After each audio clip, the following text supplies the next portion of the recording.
sending you the report. Hey, Steve. I think those girls are checking us out. I think you're right. Here they come. Act natural. Excuse me. ASUS is a Taiwanese multinational computer, phone, hardware, and electronics manufacturer. The company was founded on April 2nd, 1989 by Ted Hsu, M.T. Liao, Wayne Tsiah, T.H. Tung, and Luca D. And to this very day, the company is still alive and healthy. So, how did it become so popular? Let's find out. ASUS was founded in Taipei in 1989 by Shou Haisen Tung, Ted Hsu, Wayne Tsiah, and M.T. Liao, all four having previously worked at Acer as hardware engineers. At this time, Taiwan had yet to establish a leading position in the computer hardware business. Intel Corporation would supply any new processors to more established companies like IBM first, and Taiwanese companies would have to wait for approximately 6 months after IBM received their engineering prototypes. According to company history, ASUS created a motherboard prototype for using an Intel 486, but it had to do so without access to the actual processor. When ASUS approached Intel to request a processor to test it, Intel itself had a problem with its own 486 motherboard. ASUS solved Intel's problem and turned out that ASUS's motherboard worked. ASUS solved Intel's problem and turned out that ASUS's motherboard worked correctly without the need for further modification. Since then, ASUS was receiving Intel engineering samples ahead of its competitors. In September 2005, ASUS released the first Physio accelerator card.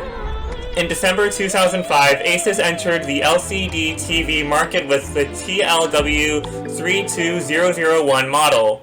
In January 2006, ASUS announced that it would cooperate with Lamborghini to develop the VX laptop series.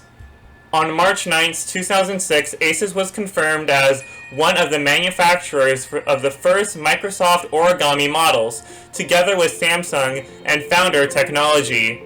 On August 8, 2006, ASUS announced a joint venture with Gigabyte Technology. On June 5, 2007, ASUS announced the launch of the EEE-PC netbook computer line at the Computex Trade Fair. On September 9, 2007, ASUS indicated support for Blu-ray, announcing the release of BD-ROM DVD Writer PC Drive, BC1205PT. ASUS subsequently released several Blu-ray-based notebooks. In January 2008, ASUS began a major restructuring of its operations, splitting into 3 independent companies. ASUS focused on applied first-party branded computers and electronics. Pegatron focused on OEM manufacturing of motherboards and components.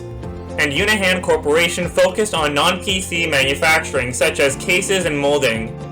In the process of the restructuring, a highly criticized pension plan restructuring effectively zeroed out the existing pension balances. The company paid out all contributions previously made by employees.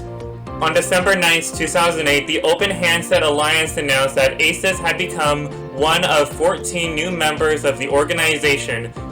These new members will either deploy compatible Android devices, contribute significant code to the Android open source project, or support the ecosystem through products and services that will accelerate the availability of Android-based devices. On June 1, 2010, ASUS spun off Pegatron. In October 2010, ASUS and Garmin announced that they would be ending their smartphone partnership as a result of Garmin deciding to exit the product category. The two companies had produced 6 Garmin ASUS branded smartphones over the prior 2 years. In December 2010, ASUS launched the world's thinnest notebook, the ASUS U36, with Intel processor voltage standard, not low voltage, Intel Cores i3 and i5 with a thickness only 19 millimeters. In January 2013, ASUS officially ended production of its EEE-PC series due to declining sales caused by consumers increasingly switching to tablets and ultrabooks. in April 2022, the company unveiled its new logo. And there's the history of ASUS. How did it become so popular? Well, I think with all their partnership with Garmin and basically them selling their computers all around the world, I think that's how they became very popular. And I know that ASUS does run a lot of operating systems on their computers, and I think with that, I think that's how they became very popular. But anyways, with all that being said, I think I'm going to end off this video. If you guys happen to enjoy this video, please make sure to hit the like button, and also don't forget to subscribe, because I try and do videos every single day. I know that I've been a little bit far behind on videos lately, but I am trying to get back into the groove of them as soon as I can. Also, don't forget to subscribe and ring the notification bell on my other two channels as well, including Exotic Game Walkthroughs, where I do walkthrough videos for you guys, and Dance Plays, where I upload the RMVs with some swearing in them, and some exclusive content on there for you guys as well. And also, happy Mother's Day to all the moms out there. I hope all of you guys are having a great day, and until then, I will see you guys in the next one. Goodbye!